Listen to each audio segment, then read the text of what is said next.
Hello बच्चों, आज हम शुरू करने जा रहे हैं सॉल्यूशन। जैसा कि हम आप सभी जानते हैं कि सॉल्यूशन एक मिक्सचर होता है। अब इस मिक्सचर को हम कई तरीके से डिफाइन कर सकते हैं। ये होमोजेनस मिक्सचर भी हो सकता है, हेट्रोजेनस मिक्सचर भी हो सकता है।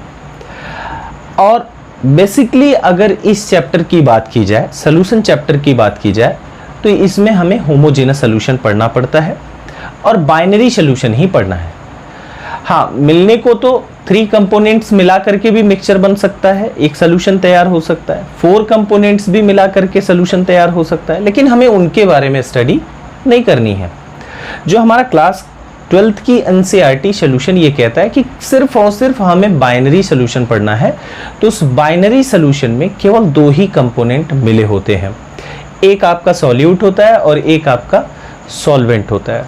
तो चलिए अब हम इसको स्टडी करते हैं कि सॉल्यूशन क्या होता है, सॉल्यूशन के कुछ डेफिनेशन देखते हैं और फिर उसके बाद में बात करते हैं।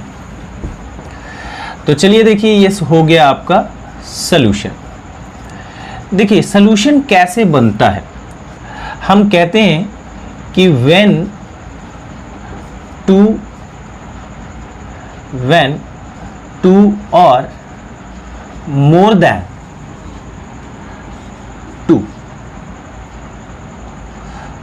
than 2 chemically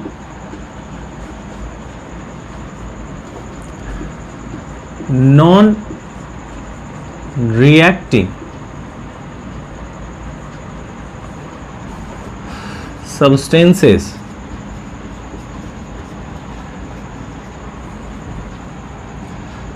mixed together, एक दूसरे के साथ मिक्स कर देते हैं, ठीक है। 2 for क्या बनता है, होमोजेनस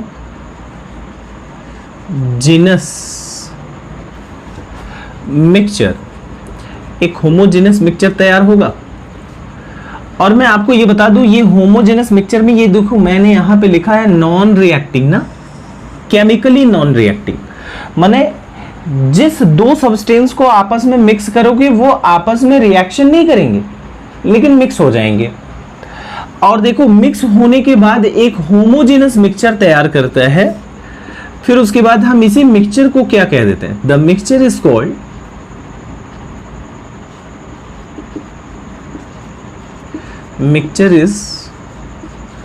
कॉल्ड सॉल्यूशन। इसी को हम क्या कह देते हैं, सॉल्यूशन कह देते हैं। अब देखो हमारे पास एक सॉल्यूशन होता है जिसे हम कहते हैं बाइनरी सॉल्यूशन। बाइनरी सॉल्यूशन होता है। अब कहते हैं कि ये बाइनरी सॉल्यूशन क्या होता है। ये वो सॉल्यूशन है जिसमें सिर्फ और सिर्फ 2 ही कंपोनेंट प्रेजेंट होते हैं। द सॉल्यूशन लिख लेते हैं इसमें, इन विच only 2 components are present। केवल 2 कंपोनेंट प्रेजेंट होंगे और यही 2 कंपोनेंट प्रेजेंट होने के नाते इसको बाइनरी सॉल्यूशन बोला जाता है। अच्छा, पहला आपका कंपोनेंट जो होगा वो क्या होगा, सॉल्वेंट होगा, और सेकंड जो होगा आपका सॉल्यूट होगा, ठीक है। अब सॉल्यूट किसे कहते हैं और सॉल्वेंट किसे कहते हैं, ये बड़ी बात आ जाती है हमारे सामने। सॉल्यूट और सॉल्वेंट को डिफाइन करने के लिए सॉल्वेंट, देखिए सॉल्वेंट वो कंपोनेंट होता है जो एक्सेस अमाउंट में प्रेजेंट होता है। The component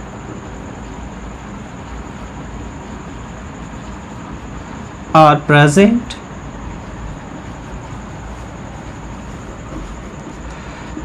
in larger quantity, larger amount भी लिख सकते हो, larger amount in solution, ठीक है। सॉल्यूशन में जो लार्जर अमाउंट में प्रेजेंट होता है वही क्या होता है, सॉल्वेंट, और जो कम क्वांटिटी में प्रेजेंट होता है वो क्या होता है, सॉल्यूट होता है। अब देखो इसको दो तरीके से हम क्लासिफाई कर सकते हैं। पहला तरीका ये होता है, जैसे मैंने ये कह दिया, ये तो अमाउंट के बेसिस पे मैंने कह दिया। एक बेसिस ये होता है कि फिजिकल बेसिस से, जैसे मैंने ये कहा कि किसी सब्सटेंस को वाटर में डिसॉल्व किया, जैसे शुगर, मैंने शुगर लिया, शुगर को वाटर में डिसॉल्व किया, तो शुगर का स्टेट क्या है? Solid state. अब यहां पे ये चीज हम कह दें कि ये क्या है? ये शुगर है, ठीक है, ये क्या होता है? शुगर। अच्छा, ये शुगर क्या है? सॉलिड है। अच्छा, इस सॉलिड को हम किस में डिसॉल्व करेंगे? लिक्विड में। तो हम इसको यहां से ले लेते हैं लिक्विड। अच्छा, ये लिक्विड क्या है? H2O है। अब इसी H2O में जब हम इसको डिसॉल्व कर देते हैं तो इससे ये सोल्यूशन बन जाता है। अच्छा, इस सोल्यूशन में ये आपका सोल्यूशन हो गया, और इस सोल्यूशन में जो आपका शुगर है वो भी किस में प्रेजेंट हो गया? लिक्विड अमाउंट में। इसलिए हम इस शुगर को भी क्या बोलेंगे? सॉल्यूट बोलेंगे। अच्छा देखो, ये चीजें आप हमेशा ध्यान रखना कि जो अपने स्टेट को चेंज कर दे डिसॉल्व करने पर, अपने फिजिकल स्टेट को चेंज कर दे, अगर वो सॉलिड है तो लिक्विड में चेंज हो जाए, लिक्विड है सॉलिड में चेंज हो जाए, मिक्स करने के बाद, आफ्टर मिक्सिंग, अगर मिक्स करने के बाद अगर ऐसा होता है तो उसको ऑलवेज क्या कंसीडर करोगे? सॉल्यूट कंसीडर करोगे। वैसे तो आपके पास एक फॉर्मूला है जो लार्जर अमाउंट में प्रेजेंट रहेगा। अगर मान लिया कि दोनों का फेज सेम है, अल्कोहल ले लिया, अल्कोहल भी लिक्विड है, वाटर ले लिया, वाटर भी लिक्विड है, इन दोनों को आपस में मिक्स किया, तब कैसे डिफाइन करोगे? तो दोनों का फेज तो वही है, और लास्ट में जो सोल्यूशन आने वाला है वो सोल्यूशन भी क्या है? लिक्विड ही है। तब आप कैसे डिसाइड कर पाओगे? तब उन कंडीशन पे हम ये कह देते हैं कि जब फेज चेंज ना हो तब अमाउंट देखना, अमाउंट के बेसिस पे जो लार्जर अमाउंट में होगा वो क्या होगा? सॉल्वेंट होगा, और जो कम अमाउंट में होगा वो क्या होगा? सॉल्यूट होगा। अगर मान लीजिए दोनों का फिजिकल स्टेट चेंज है, मतलब एक सॉलिड है और एक लिक्विड है, और मिलाने के बाद जो सोल्यूशन आ रहा है वो लिक्विड स्टेट में आ रहा है, दैट मीन्स जो सॉलिड है वो कन्वर्ट हो गया लिक्विड स्टेट में। तो जो लिक्विड स्टेट में कन्वर्ट हो रहा है वो है आपका सॉल्यूट। तो इस तरीके से आप इसको क्लासिफाई कर सकते हैं। फिलहाल में अब हम चलते हैं नेक्स्ट पॉइंट पे, on the basis of concentration. Concentration या ऑन द बेसिस ऑफ, अच्छा ये कंसंट्रेशन को कैसे डिफाइन करेंगे हम? अमाउंट ऑफ सॉल्यूट के बेसिस पे। अब हमने कहा कि सॉल्यूशन कितने टाइप का होता है? भाई दो टाइप का होता है, एक कंसंट्रेटेड सॉल्यूशन होता है और एक आपका कैसा सॉल्यूशन होता है? डाइल्यूट सॉल्यूशन होता है। चलो तो हम ये कह देते हैं on the basis of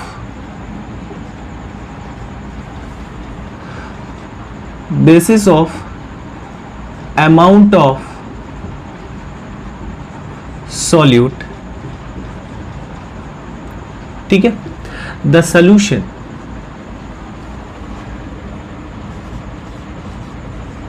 are a following। कितने टाइप का होता है? दो टाइप का होता है, टू टाइप्स, दो टाइप का होता है। पहला तो आपका होता है कंसंट्रेटेड सॉल्यूशन, और सेकंड आपका होता है डाइल्यूट सॉल्यूशन। ये आपका हो गया डाइल्यूट सॉल्यूशन। तो सबसे पहले हम कंसंट्रेटेड सॉल्यूशन की बात कर लेते हैं।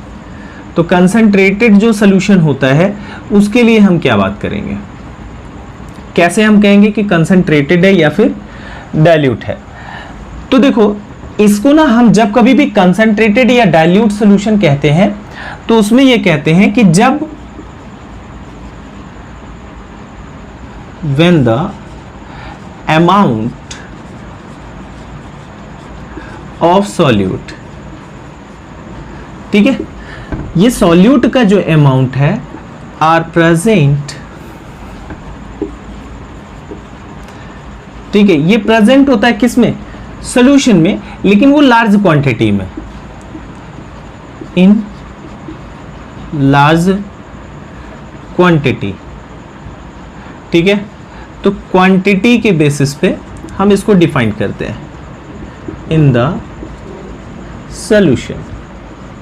ठीक है, हमने ये कह दिया कि जब amount of solute are present in large quantity in the solution, जब सॉल्यूशन में लार्ज क्वांटिटी में ये प्रेजेंट होगा तो हम इसे कहेंगे कंसंट्रेटेड सॉल्यूशन, और जब स्मॉल क्वांटिटी में होगा तो इसको भाई हम क्या कहेंगे, डाइल्यूट सॉल्यूशन। तो डाइल्यूट सॉल्यूशन में क्या होता है वो भी देख लेते हैं।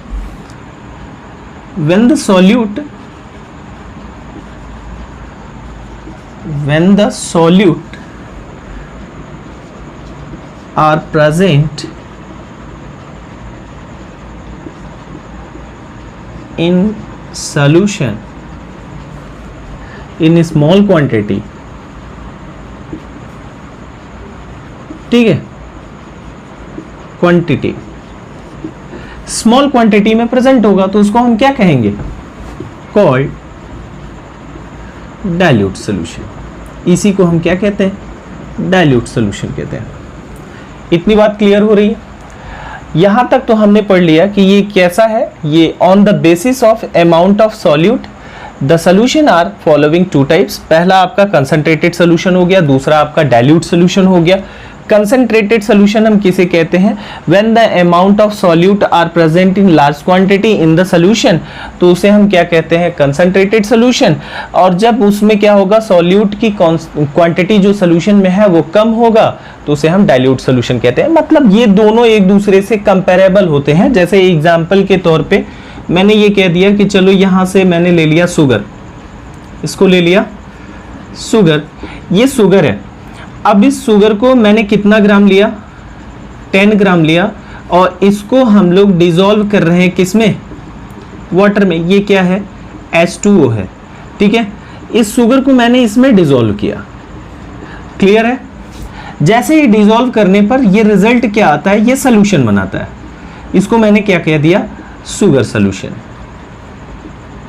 Sugar solution. अब इस शुगर सॉल्यूशन में मैंने कहा कि अमाउंट कितना ग्राम प्रेजेंट है, 10 ग्राम प्रेजेंट है, और इसका कितना ml ले लिया, 100 ml। कितना ml, 100 ml। और वैसे मैंने 20 ग्राम ये क्या ले लिया, शुगर। फिर से मैंने शुगर को लिया और अब की बार कितना लिया, 20 ग्राम। अब इस 20 ग्राम को आपने फर्दर क्या किया, वाटर में डिसॉल्व किया। ये क्या है आपका H2O, और इसको कितना लिया, 100 ml। फिर से लिया। अब इसी 100 ml में आपने 20 ग्राम मिलाया। 20 ग्राम मिलाने पर जो शुगर सॉल्यूशन बना है, अब देखिए यहाँ पे फिर से आपका शुगर सॉल्यूशन तैयार हुआ, ठीक है, शुगर सॉल्यूशन। तो आपने ये देखा कि ये जो शुगर सॉल्यूशन है और ये जो शुगर सॉल्यूशन है, हम किसको डाइल्यूट कहेंगे, किसको कंसंट्रेटेड कहेंगे। तो ये शुगर सॉल्यूशन A है और ये शुगर सॉल्यूशन B है। तो A जो होगा B के रिस्पेक्ट में डाइल्यूट होगा। ये आपका होगा डाइल्यूट सॉल्यूशन और ये क्या होगा, कंसंट्रेटेड सॉल्यूशन। इसको कंसंट्रेटेड सॉल्यूशन कहते हैं।